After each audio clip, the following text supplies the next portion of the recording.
Listos. Mil disculpas, pero la otra liga, Diana Laura, ¿cómo estás? Eh, es que la otra liga estaba mal. No sé si escuchaste la explicación que di.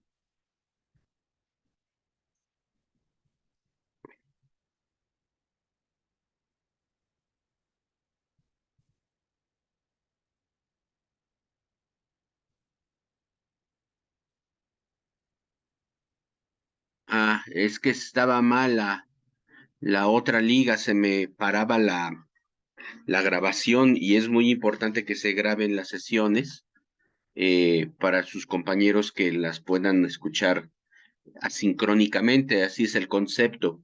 Ustedes están aquí sincrónicamente y cuando la escuchan, por ejemplo, que no pueden estar en la sesión y la escuchan otro día, se le llama sincrónicamente, ¿sale? Bueno, entonces nada más Alondra y estaba otra chica, esperemos que no tarden en entrar y que bueno, se grabe bien, creo que esperemos que ya se grabe mejor esta sesión. Bueno, les comentaba que lo que vamos a hacer el día de hoy es, ver algunos materiales para que podamos entender mejor lo que hacemos en el día a día de nuestra materia. Eh, Quiero regresar porque ya veo que lo están haciendo.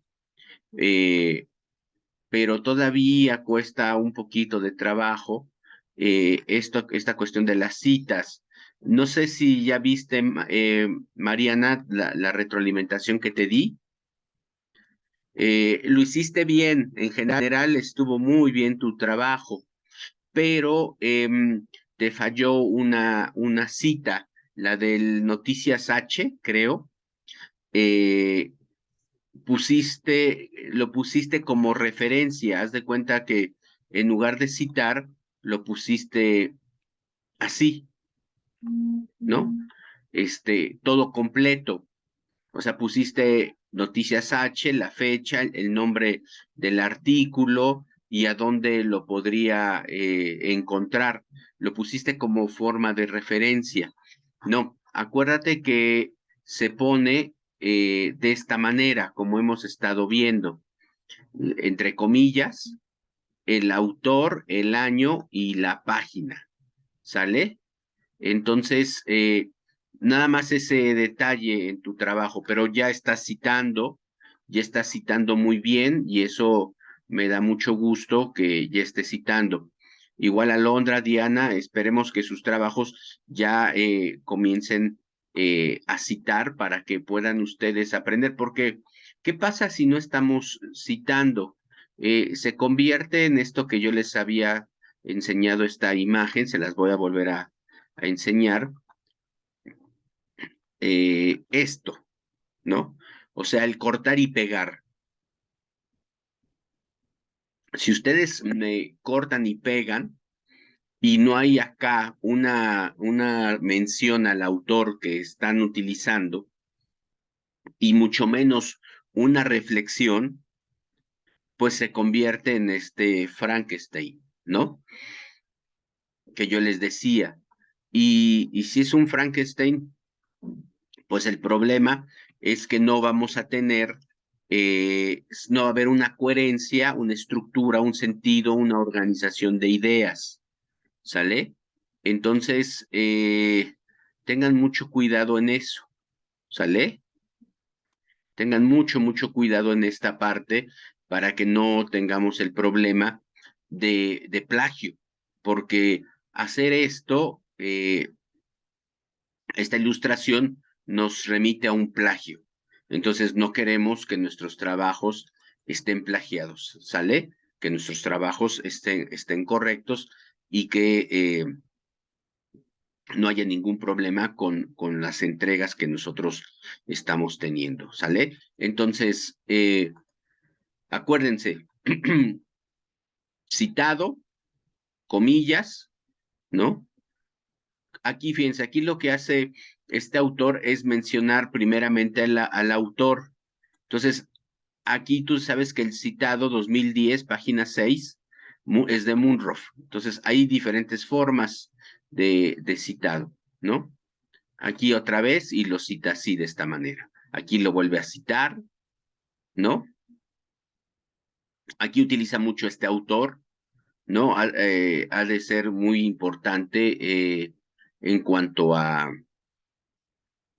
utiliza este enfoque evolutivo de los medios.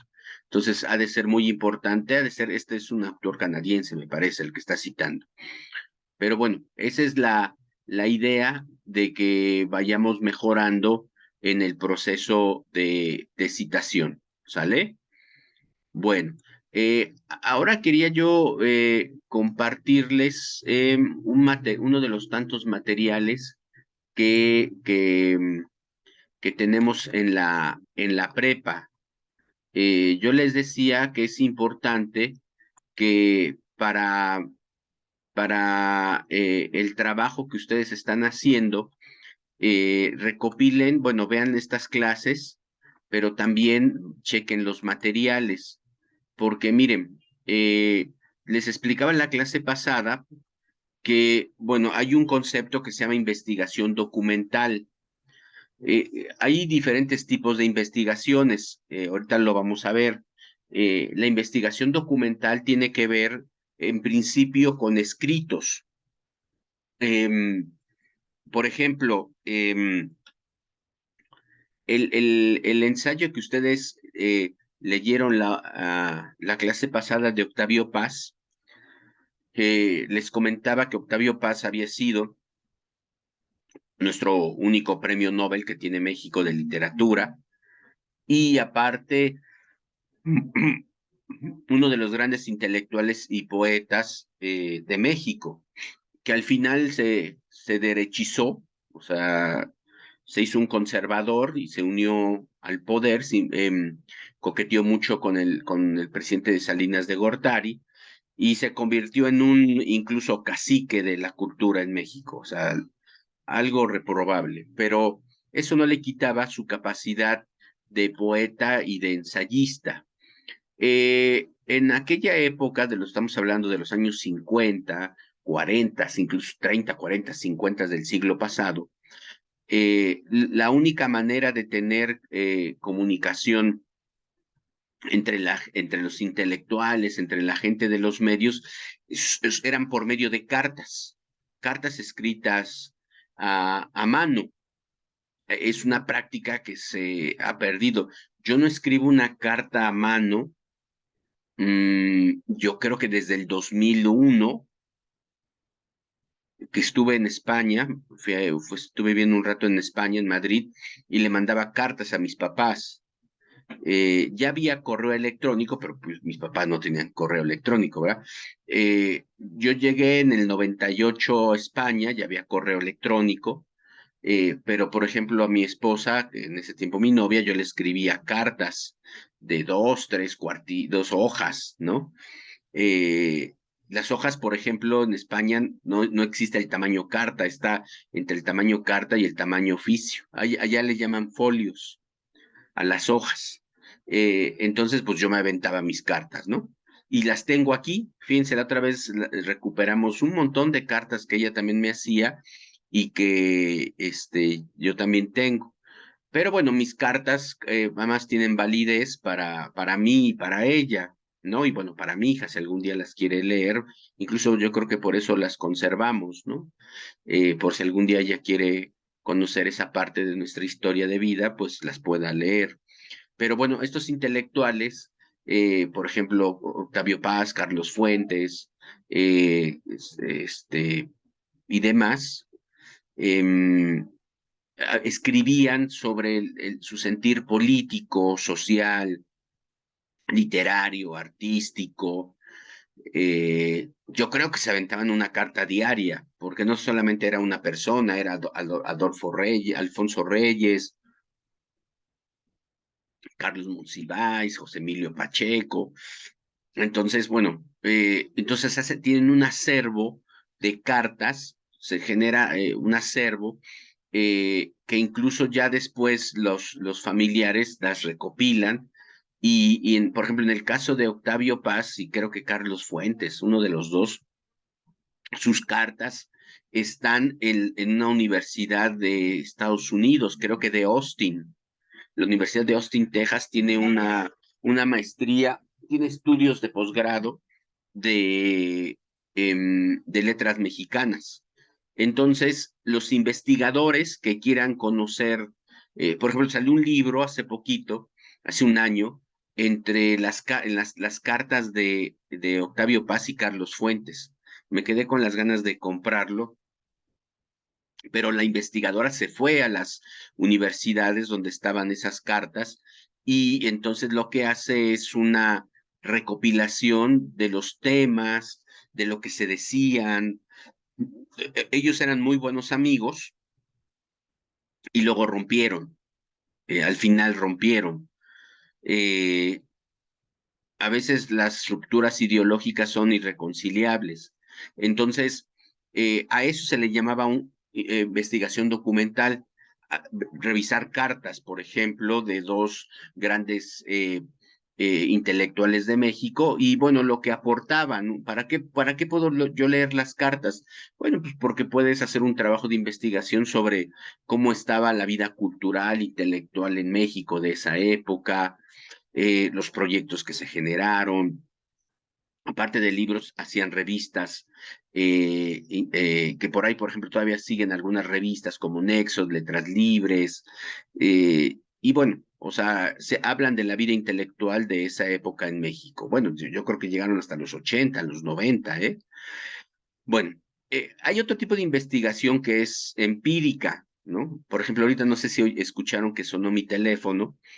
eh, por ejemplo, en mi teléfono fijo me hablan muchas casas encuestadoras y lo que hacen es escribirme, hablarme eh, y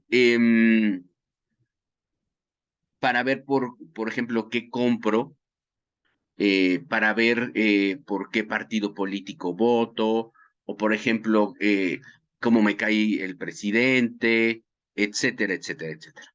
Perdón, estoy viendo un mensaje que me mandó Diana Laura, que va entre comillas va lo que tú recuperas del autor. No sé si estás viendo la pantalla, se está viendo la pantalla otra vez de Scolari. O sea, Scolari, miren, les había comentado, leyó alrededor de, son como, la otra vez lo conté, como 70 libros, más de 70 libros. Miren, no más.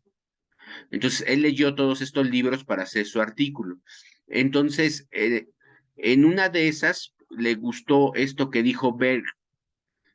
Entonces, rescató de ese libro de Berg este fragmento, pero para que yo, lector, supiera que no es de Scolari es esto. En ocasiones los conceptos científicos continúan utilizándose, incluso si su capacidad para describir y explicar al mundo se ha visto evidentemente destituida. Aquí es un parafraseo que él hace, ¿no? Considero que la mayoría de los conceptos en sociología, ¿no? Y esto es de, eso es, Diana. ¿Mm? Eso es lo que tienes que poner. Si tú sacas, por ejemplo, ahorita que estás haciendo un trabajo sobre este, lo que es esta parte de la legislación de la marihuana y todo eso, si tú sacas un texto de ahí, tienes que poner de dónde lo sacas, tienes que sacar el texto y decirme de dónde lo sacaste, ¿sale? No sé si con eso contesté tu pregunta, Diana Laura.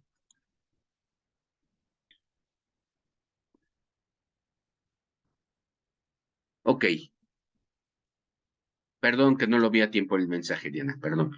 Bueno, entonces, les decía, cuando me hablan y me dicen, a ver, ¿usted simpatiza con Andrés Manuel López Obrador? Sí.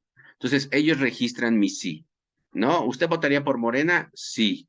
Entonces, así como a mí me entrevistan, pueden entrevistarlas a ustedes, a sus papás, a sus abuelitos, a sus hermanas, a un sinfín de gentes. Y al final lo que hacen es una tabla estadística en donde presentan resultados eh, y dicen, el 70% de los mexicanos tiene una cierta simpatía con el presidente. Esa es una investigación de corte empírica, ¿sale? No, no revisan documentos, bueno, van a preguntarle a la gente. Luego está la investigación experimental, ¿sale? Esa es investigación de laboratorio. Ustedes nunca llegaron a ver un programa muy bonito que pasaba en el Canal 11 y luego pasaba en canales de cablevisión que se llamaba El Mundo de Big Man. Nunca llegaron a ver El Mundo de Big Man. Yo se los recomiendo. Creo que en YouTube pueden encontrar. Y es un programa, es canadiense, algo así era de un científico que tenía una ratita de ayudante, ¿no? Si ustedes le ponen en Google el mundo de Beckman, sí, sí, exactamente. Hablaba de ciencia, exactamente. Hacían experimentos, ¿te acuerdas, Alondra? Hacían experimentos y explicaban el porqué de esos resultados. Esa es la investigación de corte experimental, ¿sale? Entonces tenemos que se utiliza mucho en la física, en la química, en la biología, ¿no? En las ciencias sociales, pues más bien en la encuesta y las investigaciones documentales que son históricas, ¿sale? Entonces, ¿qué hay que hacer en una investigación documental? Pues recopilar información. Ahora, yo les comentaba en la clase pasada, al final de la clase pasada, que esa recopilación de información, pues era en bibliotecas. Em, Mis maestros de preparatoria y de licenciatura, pues no, en esa época no había páginas web. Entonces todo era en libros o fotocopias de libros, que las fotocopias eran espantosas porque una fotocopia está bien cuando se reproduce una vez, pero cuando la quieres reproducir varias veces, se pierde, o sea, se pierde la calidad de la hoja. Entonces, pues la recopilación en esa época era pues el libro, ir 2 libros, 3 libros, para hacer una tesis, yo tenía que tener 10 libros y de esos 10 libros, pues eh, leerlos y empezar a hacer mi trabajo de disertación. Ahora, con Internet, esa recopilación es muy extensa. Tenemos una cantidad ingente de información, o sea, mucha información, pues. Incluso ha salido un concepto que se llama curaduría de información. El concepto de curaduría, no sé si lo han escuchado, se utiliza mucho para las cuestiones artísticas, sobre todo para la pintura. Por ejemplo, si yo quiero hacer una exposición de Picasso, entonces, y a mí me dicen, a ver, Enrique, tienes 100 obras de Picasso, pero tienes que exponer 20, yo tengo que hacer esa curaduría. Y esa curaduría consiste en saber si la quiero hacer por tema, por periodo histórico, a ver, los inicios de Picasso, o cuando retrata mujeres, las mujeres de Picasso, qué sé yo, ¿no? O sea, yo tengo que elegir esa curaduría. Igual pasa en la recopilación de información. ¿Qué información es la que yo quiero recuperar? ¿Sale? Si estoy haciendo un trabajo sobre la legislación de la marihuana en México, pues tengo que saber, ya tengo el tema, la legislación de la marihuana en México, y tengo que decir, bueno, a ver, legislación de la marihuana en México en el sexenio de Calderón, ¿no? Y tal vez en ese momento era incipiente, por ahí habían unos legisladores señalado que querían meter pues una ley para cambiar el uso de la marihuana y hacerla, legalizarla para fines médicos, pero tal vez no tuvo mucho quórum, o sea, no tuvo mucho interés y se desechó, ¿no? Entonces yo puedo hacer mi trabajo sobre eso. O tal vez en el sexenio de Peña Nieto, que ahí sí creo que se legisló, creo que fue ahí en donde se legisló el uso de la marihuana, y seleccionarlo, ¿no? Y ver que en ese sexenio ya lo retomaron los diputados, se hicieron mesas de debate. En la Cámara de Diputados se han de haber hecho muchísimas mesas de debate, ¿eh? Entren a la Cámara de Diputados y han de estar incluso en video. Yo no sé si ponen YouTube, en YouTube ponen debate en la Cámara de Diputados sobre la legislación de la marihuana. Yo creo que van a encontrar muchas cosas interesantes ahí. Entonces, yo tengo que saber en esa recopilación, a qué me quiero enfocar para que yo pueda después sentarme y analizar esos documentos. Ya teniendo una delimitación muy, muy clara, ya la empiezo a hacer, ¿sale?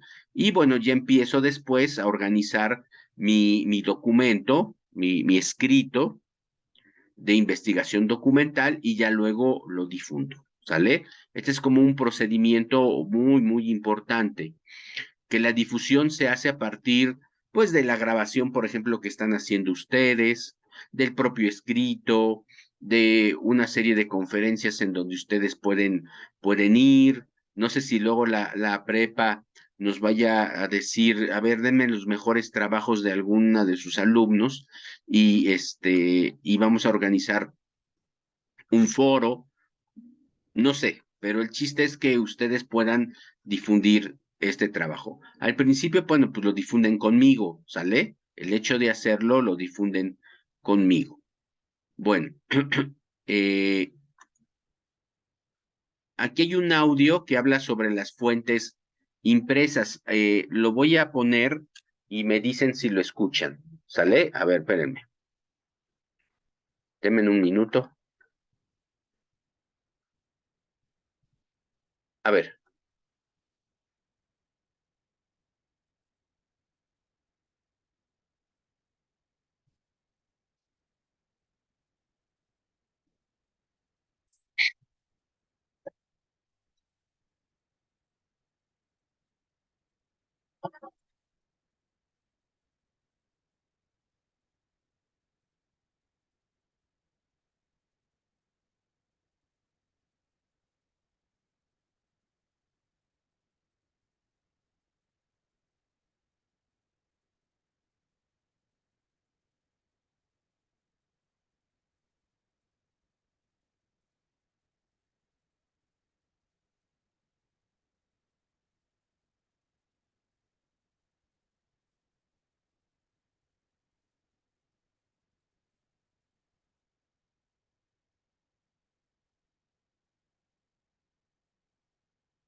No se escucha, asesor. Ah, no me diga que no se escucha. Bueno, ustedes lo pueden ver, ¿no? Escúchenlo ustedes más al rato en su casa, ¿les parece? Pero está muy bien porque te dice cuáles son las fuentes, eh, que los libros impresos son muy confiables. Y no sé si eso se los había comentado, que dentro de todo lo que es la información de las fuentes, eh, es muy confiable, ¿no? Es muy, muy confiable, eh, la parte de los libros, porque para que editen un libro tiene que haber un comité, tiene que haber un comité de expertos, ¿no? Por ejemplo, este libro que se los enseño a cada rato, ¿no? De Miguel Maciel, tuvo, tuvo que haber personas que dijeran, va, este libro lo imprimimos, ¿sale? Lo editamos. El término es editar. incluso la figura de un editor. Un editor es una persona que acepta que se escriba de un determinado tema y acepta, bueno, y trabaja con el escritor para darle el feeling al libro. Le mejora su redacción, su ortografía, su sentido. Por ahí también le pide que ponga más fuentes de consulta, el estilo de escritura, etcétera, etcétera. ¿Sale? Bueno, entonces el libro, aunque ya no se usa, o ya casi no se usa, es la mejor fuente de información. Ahora, vamos a pasar a este tema de fuentes electrónicas y fuentes digitales, y vamos a ver una diferencia eh, que implica el quién avala lo que se publique. En los buscadores que ustedes utilizan, Google, pues realmente no hay un aval o no hay alguien que determine quién lo va a generar. Permítanme un segundo que Yasmín está aquí afuera y no la había visto. Entonces, no hay quien avale esa, esa, eh, esa publicación. Entonces, al no haber quien avale esa publicación, pues yo puedo escribir cualquier tontería y me la pueden creer, ¿no? O sea, me la pueden creer y pues no, o sea, eso es un grave problema. Bueno, miren, con el desarrollo de la tecnología, lo que ha pasado es que antes pues había televisión, radio, eh, no había esa parte como la vemos hoy, como esto que estamos haciendo, por ejemplo, que es maravilloso que nos podamos ver y escuchar desde distancias y que podamos interactuar. Pues antes lo que había era la televisión, tú veías los programas de televisión y pero pues no podías interactuar con la persona y lo veías una sola vez. Ahora ya con el YouTube tú puedes reproducir un programa cuantas veces quieras. Antes había los cassettes, los discos para, para guardar información. Ahora hay una nube que te guarda la información. Hay una cuestión digital, por ejemplo, en Zoom, que es el que yo utilizo, también me da un audio, me da un video y un audio.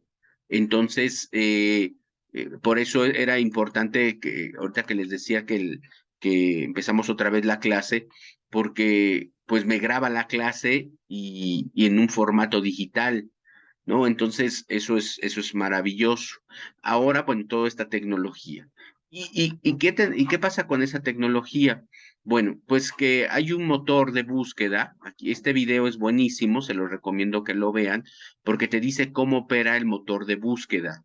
Y esto tiene que ver también con la historia de la computación, perdón, e Internet. Yo les recomiendo, van a hacer un trabajo final, bueno, van a hacer un trabajo en la semana 4, bueno, en la semana 3 y semana 4. Les diría hagan un trabajo sobre la historia del Internet, por ejemplo, y la computación. Es un tema maravilloso porque en pocos años evolucionó de una manera rápida, radical, porque Internet todavía en los años 80, 70, 80, nada más podían acceder pues algunas industrias, ¿no?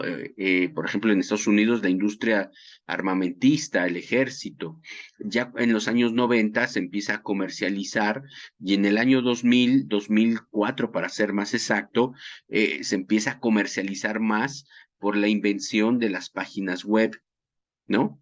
Y la posibilidad de esto que ustedes ven aquí arriba de mi computadora, que son las pestañas. Le llamamos pestañas, pero en realidad se le conoce como hipertextos. O sea, tener la capacidad de que, mire, cómo puedo cambiar de una página a otra, de un tema a otro. Aquí, por ejemplo, estoy leyendo un tema sobre el plagio, porque voy a dar un taller sobre el plagio. Entonces yo puedo pasar de este tema del plagio a, a este otro tema, que es el artículo de, de Scolari, ¿no? O aquí al curso, ¿no? O aquí a la diapositiva. eh, y no solamente eso, sino también después, a los tantos años, se pudo hacer la web 2.0, que es la web que nos permite interactuar y que gracias a esa web se generaron las redes sociales. Entonces, y las redes sociales dio la capacidad de interactuar. Y es el principio que estamos teniendo nosotros en cualquiera. Por ejemplo, esto de Zoom no es la web 2.0, ya debe ser como la web 5, en donde ya se puede utilizar video y ya pueden ustedes hablar conmigo, pueden mandarme mensajes, yo les escribo. Entonces, bueno, en esta que se pone el motor de búsqueda, también es un invento maravilloso porque a raíz de que se masificó Internet, pues mucha gente creó contenidos y se creó la necesidad de investigar. Entonces, el único medio que nos ayuda a eso son los motores. Y Google, pues, se posicionó muy rápido por su rapidez en darte información y la precisión en las palabras que tú ponías. Entonces, se convirtió en el buscador número uno en el mundo, ¿no? Por ejemplo, yo puedo ir, ajá, aquí a motores de búsqueda. Ahora, o yo puedo conocer también bases de datos, ¿no? Yo les decía que las bases de datos son páginas web eh, que almacenan información. Hay personas que se dedican a ordenar información. Les ponía el ejemplo de Redalic, creo que dentro de no, hace 8 días no. El, el miércoles les enseñé Redalic, ¿verdad? Sí, Mariana, ¿verdad? Estaba Mariana Londra en clase, sí. Creo que sí, ¿verdad? Les enseñé Redalic y EBSCO, que es una base de datos de artículos académicos, que son buenísimos los artículos académicos. Entonces, es información confiable, eh, porque también una revista pasa por un consejo editorial. Fíjense lo que les estoy diciendo. Una revista académica pasa por un consejo editorial y ese artículo que yo estoy haciendo es un artículo que tiene una validez, ¿no? También hay revistas digitales. Esta anoten la revista digital universitaria, que también ya se les había comentado, también es buenísima, es una miscelánea, son temas variados, en donde ustedes pueden buscar información de un tema que estén haciendo, ¿no? Por ejemplo, durante la pandemia trabajaron muchos temas educativos, sobre todo para ayudar a los maestros que desde casa estaban dando clase. También tiene un número dedicado a cuestiones de género. Hay un artículo muy bueno sobre, explica qué son las masculinidades. Bueno, luego hay blogs, ¿no? De noticias eh, o portales de noticias que les puede servir. Que los portales de noticias hay de dos tipos. Son los propias empresas periodísticas, por ejemplo, el Reforma, La Jornada, El Milenio, estos periódicos que ustedes conocen, también hicieron su versión en página web y se les llama portal de noticias. O personas que dijeron, yo quiero hacer mi portal de noticias y tienen su portal de noticias y se construyen empresas periodísticas ahí que nada más su única medio para publicar es la página web. El Reforma se vende impreso, ¿no? Que ahí nacieron el Excelsior, el Universal, impresos. Aparte tienen sus portales de noticias. A veces los periodistas de manera individual tienen sus blogs que escriben en el periódico y también escriben en también es una página web que les permite escribir. y a veces escriben por su cuenta, no necesariamente en el periódico. Entonces, si se dan cuenta, existen muchas fuentes de información, todas estas digitales, yo ya no les llamaría electrónicas, yo ya les llamaría digitales, porque pasan por un proceso de digitalización, que es este formato que ustedes ven aquí, ¿sale? Entonces, sí es importante que ustedes identifiquen cuáles son por ejemplo, desde el principio, qué motor de búsqueda les interesa usar cuando quieren buscar algún dato, qué páginas conocen. Por ejemplo, les decía, esta revista digital es muy buena. Ya puedes teclear revista digital universitaria, incluso tienen un buscador interno y ahí te puede decir, si tú quieres que te diga de la legislación de la marihuana, a ver si hay algún artículo que hable de eso. O se pueden meter a qué páginas pueden utilizar ustedes mucho, la de la Cámara de Diputados, senadores, el Congreso, por eso el Congreso, perdón, iba a decir el de los jueces, el Poder Judicial, eh, pueden meterse hasta empresas privadas. La otra vez estaba con unos alumnos que les daba una materia, eran ellas de nutrición, estudiaban nutrición, y nos metimos a Nestlé, y Nestlé daba eh, consejos, escribió artículos sobre una buena alimentación, ¿no? Y la otra vez también me metí a una página de una empresa de tecnología que se llama Cisco, y ahí, por ejemplo, para mis alumnos de ingeniería, les había artículos sobre el uso de la tecnología, por ejemplo, lo que ahorita a los ingenieros les encanta es la inteligencia artificial, y les decía, eh, qué características tiene la inteligencia artificial, para qué se utiliza. Impresionante, ¿no? Entonces, esto está muy bien para que ustedes lo conozcan y busquen información, ¿no? Acuérdense que estamos en la semana de informar, investigar para argumentar. Entonces, ustedes tienen que tener, pues, una serie de situaciones. Miren, por ejemplo, les voy a compartir, esto me lo hicieron llegar hace ratito, mi hermano me lo hizo llegar. Miren, este es un portal de noticias que se llama Contralínea, ¿no? Y, y me mandó un reportaje sobre el caso de García Luna, que de seguro ustedes lo han de conocer.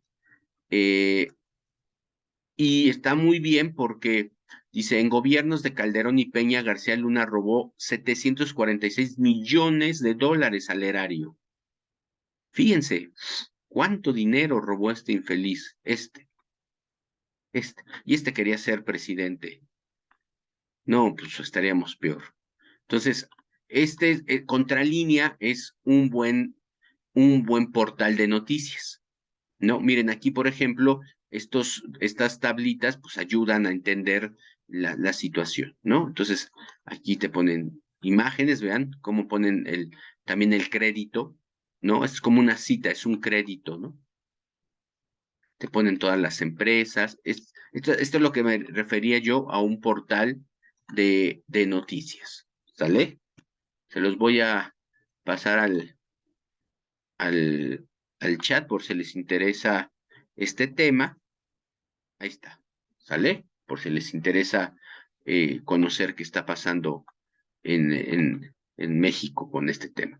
Bueno, se acaba la sesión en un minuto. Con la misma liga pueden entrar, ¿sale? Nos damos un minuto para entrar y ya dar el cierre final de la clase de hoy. Ahorita las veo. Chao, regresan, ¿eh?